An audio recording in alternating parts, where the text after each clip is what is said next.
Hello everyone. Welcome to Fluent English. We're so happy you're here with us today. If you're learning English and you want to sound more natural, more confident, and more fluent, then today's episode is definitely for you. Hey everyone, I hope you're having a fantastic day. I'm excited about this topic because it's one of those things that surprises a lot of learners. Many people think they need thousands and thousands of words to speak English fluently. Exactly. And honestly, I used to think the same thing when I was learning another language. I thought I needed a giant vocabulary before I could have a real conversation. But then I noticed something interesting.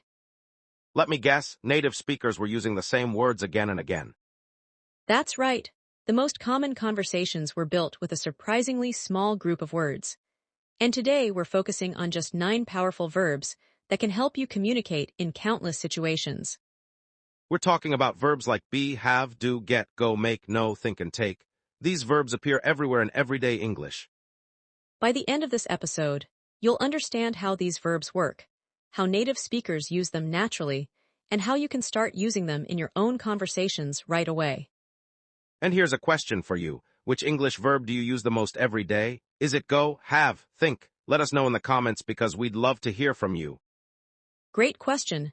And while you're thinking about that, don't forget to like this episode, subscribe to Fluent English, and share it with a friend who's learning English too. All right, let's jump in and discover why these 9 simple verbs can completely transform your English. Let's start with the basic idea. Why are these verbs so important? Well, these verbs are the foundation of everyday communication. Native speakers use them constantly. That's true. If you listen to a conversation in English, you'll hear these verbs over and over again, sometimes several times in the same sentence. A simple formula can help us understand this. The most common structure is subject plus verb plus object. For example, I have a car, she knows the answer, they take the bus, we make dinner. Let's look at a few more examples. I think you're right. He goes to work every day. We do our homework after dinner. She gets good grades. They know my brother. Notice how simple these sentences are. They're not complicated at all, yet they're useful in real life. Exactly. Fluency isn't about using difficult words all the time. It's about using common words effectively. Let's talk about the verb have. Most learners know that have means possession. I have a phone, I have a dog, I have a question. But native speakers use have in many more ways.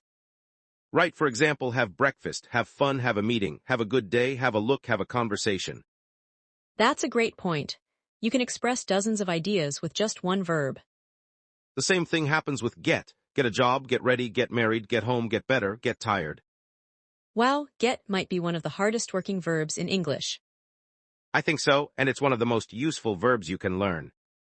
Let me share a personal example. Every morning I get up at 6 o'clock, get dressed, get some coffee, and get ready for work. Look at that, 4 uses of get in one routine. Exactly, and that's how native speakers talk. Here's another example from my life. I have breakfast, go to work, think about my projects, make plans, and take notes during meetings. Listeners, can you describe your morning using only these verbs? Try it. Write a short example in the comments.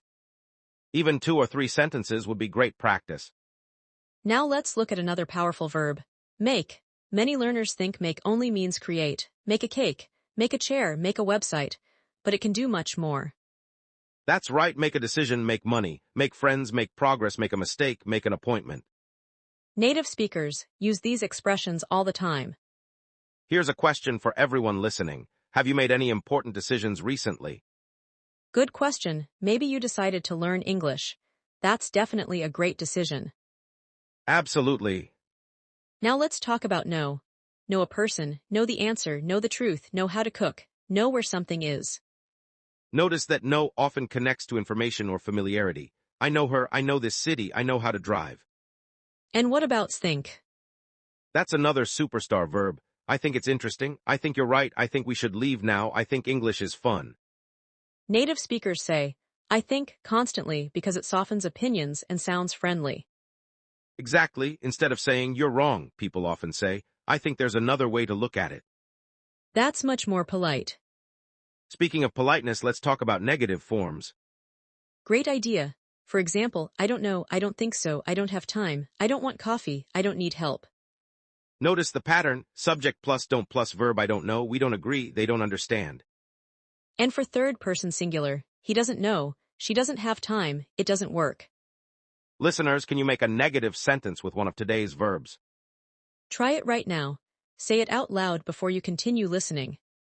Here's another challenge. Can you make a sentence with have? Can you make a sentence with think? Can you make a sentence with make? Can you make a sentence with go? Remember, simple is okay. Simple sentences build confidence. And confidence helps build fluency. One mistake learners make is trying to sound advanced too early. That's true. Native speakers often choose simple words because communication matters more than complexity. If you can master these 9 verbs, you'll be able to express hundreds of ideas. Let's do one final mini practice. I have a meeting, I make notes, I think carefully, I take action, I get results. That's a complete story, using only common verbs. And that's exactly why these verbs are so powerful. Before we move on, remember that fluency isn't about knowing every word in the dictionary. It's about using common words naturally, confidently, and often. Keep practicing these verbs every day. And that's the key takeaway from this section. A small group of verbs can help you communicate a huge number of ideas.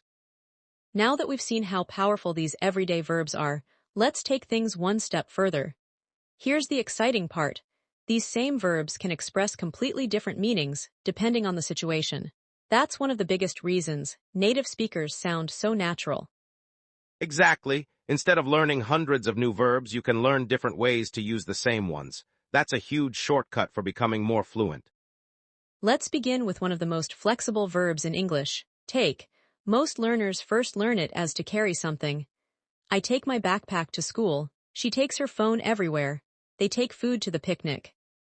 But take has many other everyday meanings. Take a break, take a shower, take a picture, take a chance, take your time, take notes, take care. Think about your own day. Maybe you take a shower in the morning, take the bus to work, take notes during a meeting, and take a walk after dinner. That's a perfect example. You're using the same verb over and over, but each phrase has its own meaning. Now let's compare that with go. Most people think go only means moving from one place to another. Like these examples, I go to work, she goes to school, we go home, they go shopping. But native speakers use go in lots of expressions too. Go crazy, go missing, go online, go outside, go for a walk, go to bed, go on vacation. Here's a little conversation. I'm tired. Go to bed early tonight. I think I will. Nice and simple. That's how real conversations sound. Here's another one. Are you free this weekend? Yeah, let's go hiking. Sounds great. Notice that nobody is trying to use difficult vocabulary. They're just communicating naturally. That's something many English learners forget. Fluency isn't about impressing people with big words. It's about saying exactly what you mean in a clear and natural way. Now let's move on to another amazing verb, do. We usually use do for actions, jobs, or activities. Do homework, do the dishes, do your best, do exercise, do business. Here's something learners often ask. Should I say make homework or do homework? The answer is do homework. That's because certain words naturally go together in English. We call these collocations. Native speakers don't memorize grammar rules every time they speak. They simply remember common word combinations. Here are a few more. Do your job, do someone a favor, do your hair, do research, do nothing. Let's practice with a real-life situation. Imagine your friend calls you. What are you doing? I'm doing my homework. Want to come out later? Sure, I'll finish in 30 minutes. That's exactly the kind of conversation you'll hear every day. Now let's compare formal and informal English. Suppose your boss asks, "What are you doing this afternoon?" You might answer, "I'm working on the monthly report." But if your best friend asks the same question, you might simply say, I'm doing some work. Both answers are correct. The first sounds a little more professional. The second is casual and relaxed. That's why context matters. Let's look at another powerful verb. Know. Sometimes know means having information. I know the answer. Sometimes it means being familiar with someone. I know your sister. And sometimes it means having learned a skill. Do you know how to swim? Yes, I do. Here's a conversation. Do you know that restaurant? Yeah, I've been there twice. Was it good? It was amazing. Very natural. Now let's talk about think. Native speakers use I think all the time because it sounds polite. Compare these two sentences. This movie is boring. I think this movie is boring. The second one sounds much friendlier because you're sharing an opinion instead of stating it like a fact. That's especially useful at work, or when talking to someone you don't know very well. Here's another example. I think we should leave now. I think this idea could work. I think you're doing a great job. Notice how I think makes suggestions feel softer. Now let's do a quick practice activity together. I'll describe a situation and you choose which verb fits best. Ready? You want to tell your friend you're leaving the house. The answer is I'm going now. Great, here's another one. You finished your project and now you need to relax. You could say I'm going to take a break. Perfect, next situation. You aren't sure about an answer in class. You can say I don't know or I think the answer is B. Excellent, one more. Your friend asks if you've completed today's assignment. You answer yes, I did my homework. Fantastic. Now let's share 3 simple tips that will help you sound more natural immediately. First, don't try to replace these verbs with difficult words every time. Native speakers love simple English.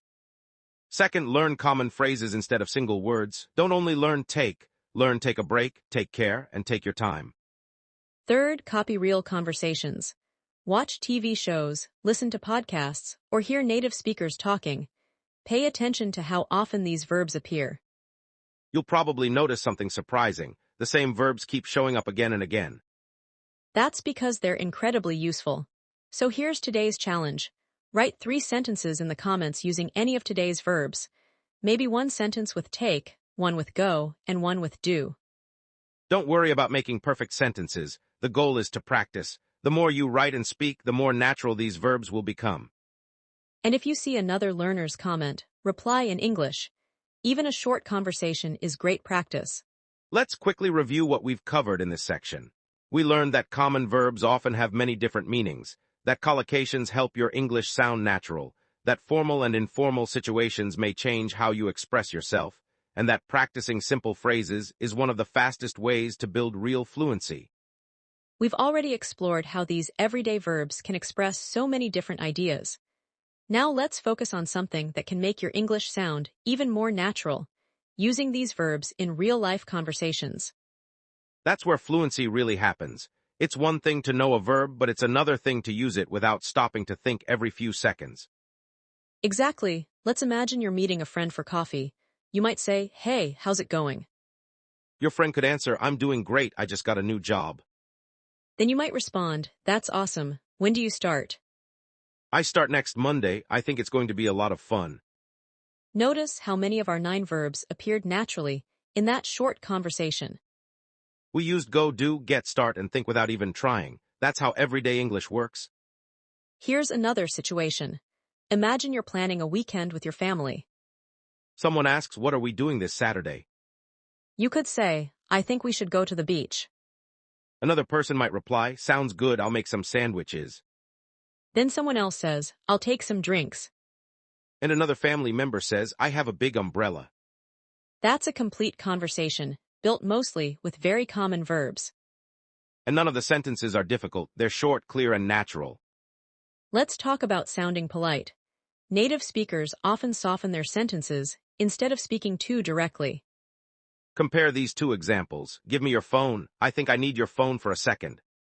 The second sentence sounds much friendlier because you're using "I think" and "I need." Here's another example. Instead of saying, you're wrong, you could say, I don't think that's right. That tiny change makes a huge difference in everyday conversations. Tone is just as important as grammar. Absolutely. Even perfect grammar can sound rude if your tone isn't friendly. Here's another situation. You're asking a coworker for help. You might say, "Do you have a minute?" Instead of help me, Small changes like that make you sound much more natural. let's practice another conversation. Ready? Sure. Do you know a good restaurant around here? Yeah, I know a great place just down the street. Perfect, let's go there. Great idea, I think you'll really like it. Short conversations like this are excellent speaking practice. Here's another one. I'm getting hungry. So am I. Let's make dinner. Good idea, I'll take care of the drinks. Did you notice something? Almost every sentence used one of our 9 verbs. That's why these verbs are worth mastering before learning thousands of advanced words. Here's a speaking challenge for everyone listening. Describe what you're going to do after this episode using at least 5 of today's verbs. For example, I'm going to make lunch, take a break, do some work, think about my weekend, and go shopping. Now it's your turn. Pause for a moment if you need to and say your sentences out loud. Speaking out loud is one of the fastest ways to build confidence. Don't just read English, speak it. And we'd love to see your examples, so write one of your sentences in the comments. It's always fun to read what you're practicing. Remember, every sentence you create makes your English a little stronger. Let's quickly review this section. We learned how these verbs appear naturally in conversations, how polite language often uses simple verbs, and how practicing complete conversations helps you sound more fluent. Exactly. Real conversations beat memorizing long vocabulary lists every single time. Now let's talk about something every English learner experiences: mistakes. Honestly, we've all made them. Even advanced learners mix things up sometimes, and that's completely normal. Absolutely. Mistakes are part of learning. The important thing is understanding why something sounds wrong so you can fix it the next time. Let's look at our first common mistake. Many learners say, "I am knowing the answer." That's incorrect. The correct sentence is, I know the answer. Why? Because know is a stative verb. It describes a state, not an action happening right now. We normally don't use it in the continuous form. Here are more correct examples. I know her. I know what you mean. I know how to cook. Here's mistake number 2. Some learners say, "I made my homework." The correct sentence is, I did my homework. We use do with homework, work, research, exercise, and chores. We use make for creating or producing something. Compare these examples. Do homework, do exercise, do business, make breakfast, make a cake, make a decision. Learning these word partnerships is much easier than trying to memorize complicated grammar rules. Here's mistake number 3. Some learners say, I have 25 years. That's a direct translation from several other languages. In English, we say, "I'm 25 years old." We use be not have when talking about age. Here's another funny one. Sometimes learners say, "I went to home." The correct sentence is, I went home. Why? Because home doesn't usually need the word to after verbs like go or come. So we say, I'm going home. She came home, they went home. Here's one more common mistake. Some learners say, "I think yes." Native speakers usually say, I think so, or simply, I think that's right. Those sound much more natural. Let's practice together which sentence is correct. I made my homework, or I did my homework. The correct answer is, "I did my homework." Next one, I am knowing him, or I know him. Correct, "I know him." Last one, I'm going to home, or I'm going home. Exactly, "I'm going home." Here's something important to remember. Don't get discouraged when you make mistakes. Native speakers don't expect learners to be perfect. In fact, making mistakes means you're actually using the language. That's a good thing. Every correction helps your brain remember the right pattern. So here's today's practice challenge. Write one correct sentence using do, one using make, and one using know in the comments. We'd love to read them, and practicing with other learners is a fantastic way to improve your confidence. Great job! You've just learned some of the most common mistakes English learners make with these everyday verbs, and now you know exactly how to avoid them. In the next part, we'll put everything together with fun interactive practice so you can test yourself in real conversation. It's time to put everything you've learned into action. Instead of just listening, let's practice together. I'll give you a situation with 2 possible sentences. Your job is to choose the one that sounds more natural. Say your answer out loud before we explain it. Don't worry if you don't get every answer right. The goal isn't perfection, it's building confidence and getting comfortable with real English. All right, here's situation number 1. Your friend asks what you're doing tonight. Option A, "I'm making my homework." Option B, "I'm doing my homework." The correct answer is option B, I'm doing my homework. We use do with homework because it's an activity, not something you're creating. That's a collocation you'll hear every day. Nice, let's move to situation number 2. Someone asks if you've met their brother before. Option A, "Yes, I know him." Option B, "Yes, I'm knowing him." Option A is correct. Know is a stative verb, so we usually don't use it in the continuous form. Great work, here's situation number 3. You're leaving the office after work. Option A, "I'm going home." Option B, I'm going to home. The winner is option A. We simply say go home. We don't normally add to before home. Here's another one. Your friend says, let's go hiking this weekend. Option A, I think that's a great idea. Option B, I think yes. Option A sounds much more natural. Native speakers often say, I think so, or I think that's a great idea instead of I think yes. Excellent. Here's situation number 5. Your coworker asks if you're ready for the meeting. Option A, give me 1 minute. Option B, can you give me 1 minute, please? Both sentences are grammatically correct, but option B is more polite and sounds friendlier in most situations. That's an important lesson. Sometimes the difference between sounding natural and sounding rude isn't grammar, it's word choice and tone. Exactly, small changes can make your English sound much more confident and respectful. Let's make things a little more challenging. I'll describe a situation, and you choose which of our 9 verbs fits best. Situation 1. You want to express your opinion. The answer is think. I think this movie is amazing. Situation 2. You're creating dinner for your family. I'm making dinner tonight. Situation 3. You want to say you're familiar with someone's name. No, I know her. Situation 4. You're traveling to another city. Go, we're going to Chicago tomorrow. Situation 5. You're writing information during a meeting. I'm taking notes. Fantastic. If you answered most of those correctly, you're making excellent progress. Even if you missed a few, that's completely okay. Learning happens one conversation at a time. Here's another challenge for you. Create one sentence about your morning using at least 3 of today's verbs. For example, I got up early, made breakfast, and went to work. Now try creating another sentence about your evening. Maybe you'll say, I'll do my homework, take a shower, and go to bed early. Say both sentences out loud. Speaking is the fastest way to turn passive knowledge into active English. And don't stop there. Share one of your sentences in the comments. Reading and replying to other learners is fantastic speaking practice too. Remember, fluency doesn't come from memorizing hundreds of grammar rules. It comes from using simple English again and again until it feels natural.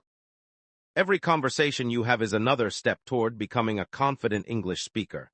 Focus on communicating your ideas instead of trying to sound perfect. What an amazing lesson! Today we proved that you don't need thousands of complicated words to sound fluent.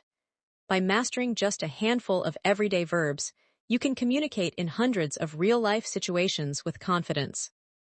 Let's quickly review the 3 biggest ideas from today's episode. First, we learned that common verbs like go, get, make, do, have, know, think, take, and be have many different meanings depending on the context. Second, we discovered that learning common phrases and collocations helps you sound much more natural than memorizing isolated vocabulary words. Third, we practiced using these verbs in everyday conversations, learned how to avoid common mistakes, and saw how a friendly tone can make your English sound even more fluent. Here's something we really want you to remember. You don't have to speak perfect English to have great conversations. Every native speaker makes mistakes sometimes, and every fluent speaker started exactly where you are today. Keep practicing a little every day. Read English, listen to English, write English, and most importantly, speak English whenever you have the chance. Those small daily steps add up to incredible progress.